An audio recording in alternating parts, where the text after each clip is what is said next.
Hello everyone, welcome to next video tutorial on model 3.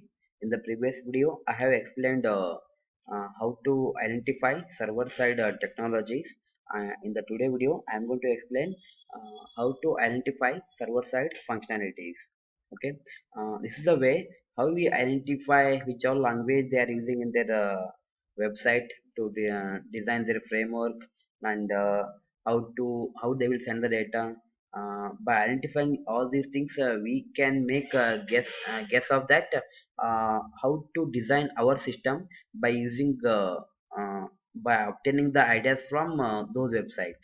Like in the first one, uh, dis dissecting request. Like whenever we send the request from the URL by making use of an browser, it contains the values like this. Like it contains the from the which application, which website we are accessing it by using the domain name, then which file you are accessing, then name of that file, and what is the percentage of that, and what is the expire date. These all information will be provided, like from HTTPS to till on the by order by name. Till then, it will contain the user ID, or you can say URL. From this, the person can identify here. .jsp indicates from the URL that we are using then Java server page. Then by using the we can guess the information which all parameters are sent to the URL by making use of an index, or by using an order by parameter. It is given then the order by parameter nothing but in the given URL I have taken the name, by take by using some brute force technique. The middle person can identify the parameter which are sent through to the server using URL, by using which he can perform SQL injection. Okay, then one more thing is that in the URL they mentioned an expired field. Expired field is that after the URL get expired, no one else can able to detect the data, and they can access it. But if the person know, if we change the value from edit false equal to, if we convert if he is able to convert it to true, that time he can able to access the data and make changes over there. That causes an intruder to get the uh, control of an system. Okay, then third one, by using an post method we are sending the request to the uh, server. In that, again it contain what is the length of an data we are sending, and who is the host, and what is the data is asking for. These all informations we get. Along with that, in the red line I have mentioned .php indicate that we are using an hypertext preprocessor to send our document. Okay, along with that, in some cases, an application interfacing with an external email system. In that, whenever you send an email to the particular person, that time we are using the credential uh, from system, give as an input for the application. That field can be considered, and that can be used as an brute force technique to access the data. And the that middle person can add his data into the header field. Okay, by sending the data of his requirement, he can able to retrieve what information to be obtained from the server. Then identifying server side functionality. Next is that extra plotting application behavior. Okay, it means that sometime an application designer, he is able to design different applications by making use of same set of code.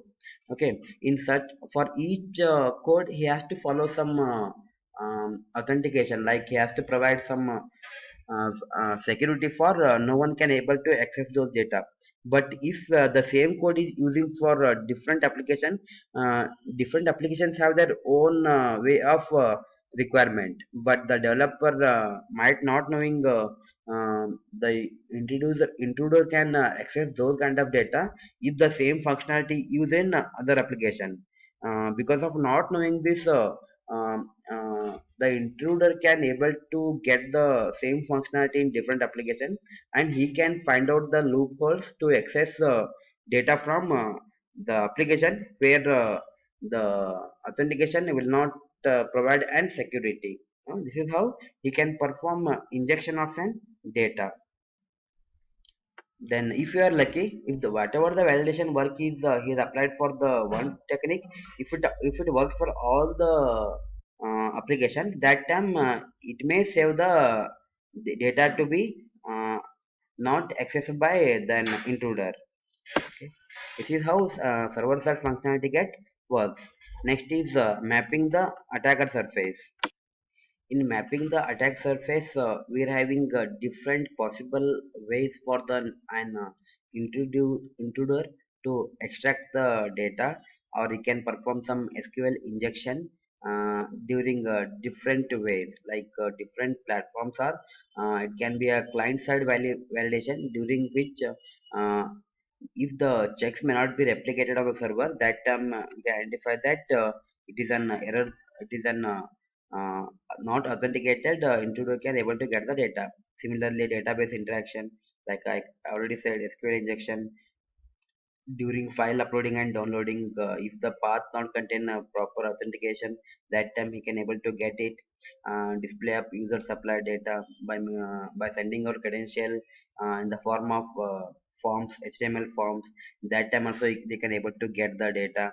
Then dynamic redirect means that if we are providing the data to be obtained from some other proxy server, in that case also, if that proxy server is not secure one, we can the intruder can able to get the data. Similarly, there are many ways we can able to get the data. These all are mentioned here. Like session state, if the session is not sending the tokens after each request, that time it makes an intruder to obtain the data. Then user impersonation functions. Now, for example, if the data is freely available for administrator, user, for all of them the same data is available, that time it becomes not an privileged access allocation. That time also it is easy to access the data. Similarly, during email interaction, error messages, uh, in all these cases, the intruder can able to get the data. The next one is mapping the extreme internet shopping application. Like nowadays we can see many shopping websites are there. The if the all the shopping websites are using the same set of functionality, if the functionality itself is not authenticated, that time it makes an opportunity for the middleman to access the data. Okay, for example, in order to make it a secure one, we can provide the slash site stat pages appear to accept an array of parameters, and we can make some delimiter so that only those amount of data will be available. And we can identify who is the middle person that is attacked by the application by making use of IP, and from the location where he want to access the data. And at the same time we can identify from the which page he has requested for. Similarly, if I make use of page ID equal to then asterisk, then he can able to make some wildcard to get the data. And similarly, if I'm storing my files in the particular path, that can identify which all users are accessible data, and that we can identify from that path. Similarly, we can store our authenticated data in the home folder, so only authenticated user content will be stored over there. Okay, this way we can map the attack surfaces. Like we can identify which all fields they can which all the way they can get the data, and similarly how to overcome those, and how to limit the intruder to access only particular part of the application. Okay, thank you. This completes the third model. The next class I'm going to start with the next class I'm going to start with the fourth model. If you are having any query, you can message in the group, or you can message in the uh, YouTube section, also in the comment section. As well as for the second internal, you have the portion entire third model, as well as and another half model for the half module also there of the fourth month, because you are having the internal on 19th, 19, 20, 21. Till that I will cover another half module of the fourth module. Thank you.